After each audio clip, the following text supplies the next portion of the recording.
நான் அளவோடு ரசிப்பவள்,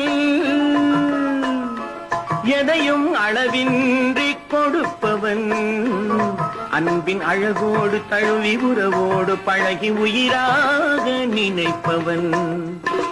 நான் அளவோடு ரசிப்பவள், எதையும் அளவின்றி கொடுப்பவள், அன்பின் அழகோடு தழுவி உறவோடு பழகி உயிராக நினைப்பவன்.